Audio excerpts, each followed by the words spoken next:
ایک جنگل میں ہنس کی جوڑی رہتی تھی۔ دونوں میاں بیوی صبح سے شام کام کرتے اور اپنے گھر خوشی خوشی رہ رہے تھے۔ ہنس کی جوڑی بے حد خوش رہتی تھی۔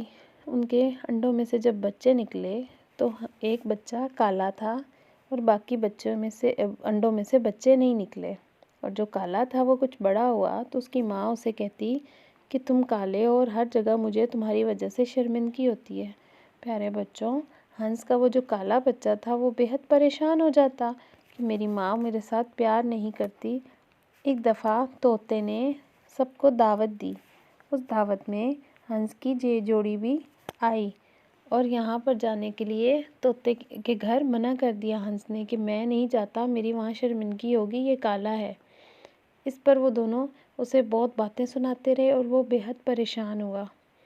ان کے گھر ایک اور بچہ آیا اور وہ بہت ہی پیارا اور خوبصورت تھا۔ اب وہ اس کو طعنے دیتے کہ تم دیکھو کتنے کالے اور یہ بچہ ہمارا کتنا خوبصورت ہے۔ پھر ایک دفعہ جنگل میں پارٹی تھی اور اس پارٹی میں سبھی جانور اور پرندے شامل تھے۔ ہنس کی جوڑی بھی وہاں پر گئی، اور جب کھانے کی تقریب شروع ہوئی تو جب سارے اکٹھے ہوئے تو وہاں پر ہنس کی جوڑی پھر مذاق اڑانا شروع کر دیا سب نے کہ دیکھو ان کا بچہ کالا ہے، اور وہ دونوں وہاں سے اپنے بچے کو لے کر آ گئے اور بولے کہ تمہاری وجہ سے ہمیں ہر جگہ شرمندگی ہوتی ہے۔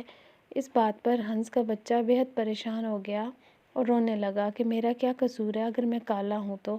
انہوں نے کہا کہ تم ہمارے بچے نہیں ہو، تم یہاں سے چلے جاؤ۔ وہ اس جنگل سے نکل کر دوسرے جنگل میں جا کر رہنے لگا۔ ہنس کا وہ جو کالا بچہ تھا اس نے ایک چھوٹا سا گھر بنایا اور اس میں رہنے لگا۔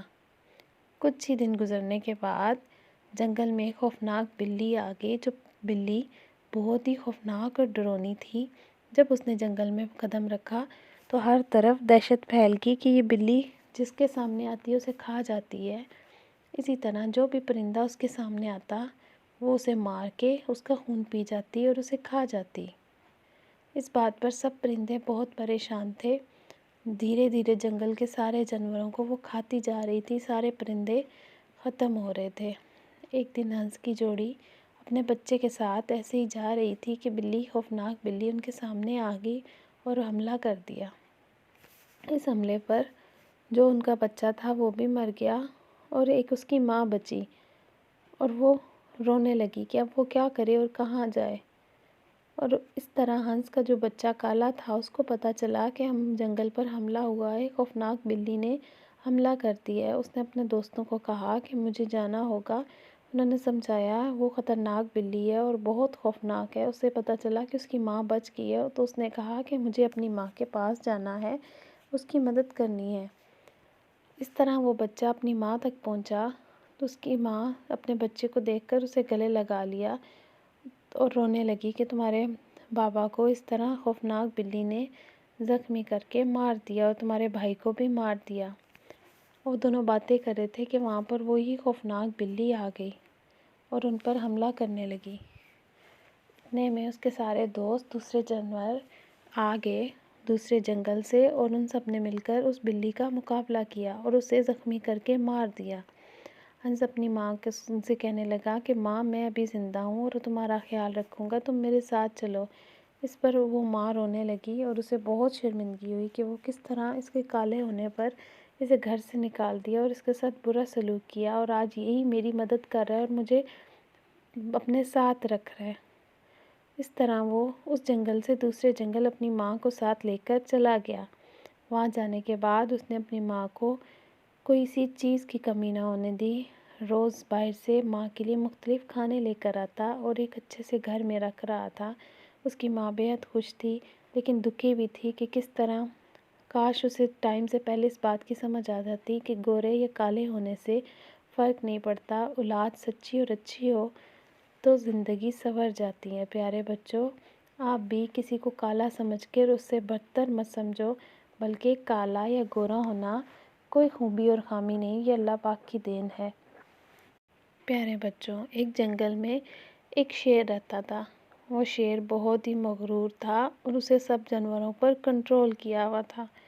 وہاں کے سبھی جانور بے حد ڈرے رہتے تھے کہ کبھی بھی ہم پر حملہ کر سکتا ہے اور چھپ کر رہتے تھے۔ اسی طرح وہاں پر ایک درخت پر کچھ بندر اور رہتے تھے اور وہاں پر ایک سانپ بھی رہتا تھا، اور ہاتھی اور خرگوش بھی بے حد ڈرتے تھے۔ وہ سب شام میں اکٹھے ہوئے اور سوچنے لگے کہ ہم نے ڈر ڈر کر زندگی گزارے ہیں، ہم یہاں سے کسی دوسرے جنگل میں چلے جاتے ہیں۔ یہی باتیں ان کی لومڑی چھپ کے سن رہی تھی۔ اس نے جا کر کہا، بادشاہ سلامت، سبھی جانور یہاں سے جانے کی باتیں کر رہے ہیں۔ اس پر اس نے سب جانور کو بلانے کا فیصلہ کیا۔ عدالت لگی، سب جانور آئے تو باری باری سب سے پوچھا گیا کہ تم یہاں سے کیوں جانا چاہتے ہو؟ اس پر سب جانوروں نے کہا کہ بادشاہ سلامت، کب کیسے آپ کو غصہ آ جائے ہمیں کسی کو نہیں پتہ، اور کب ہمیں کھا جائیں ہمیں یہ بھی نہیں پتہ ہوتا، اس لیے ہمیں یہاں رہنے سے بہتر ہے کہ اپنی جان بچا کر دوسرے جنگل میں چلے جائیں۔ اس پر شیر کو احساس ہوا کہ کس طرح یہ سارے جانور اس سے ڈر کے رہ رہے ہیں، تو اس نے کہا کہ آئندہ وہ کسی پر اپنا رعب نہیں جمائے گا، بلکہ سب یہاں پر خوشی خوشی رہ سکتے ہیں۔ اور اس طرح لومڑی نے جو چالاکی کھیلی تھی وہ اس کے اوپر الٹی پڑ گئی۔ وہ تو سب میں لڑائی ڈالنا چاہتی تھی، لیکن اس کے برعکس شیر نے سمجھداری سے مظاہرہ کیا اور ہنسی خوشی رہنے کی بات کر ڈالی۔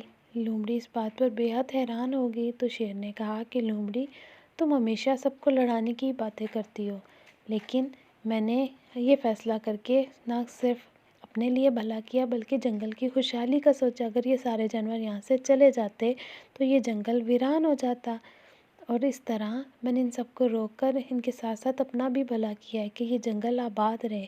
یہ سب لوگ اب مجھے خوش دلی سے اپنا بادشاہ ماننے لگے۔ اس پر سارے جانوروں نے خوشی کا اظہار کیا اور پارٹی رکھی جس میں سب جانور ہنسی خوشی آئے، اور اس پارٹی میں مختلف رقص کیے پرندوں نے اور بہت خوش ہوئے، اور اس طرح بلی اور جو خرگوش تھا وہ بھی بے حد خوش تھے کہ بادشاہ سلامت اب ہمارے ساتھ ہنسی خوشی رہنے لگ پڑے ہیں۔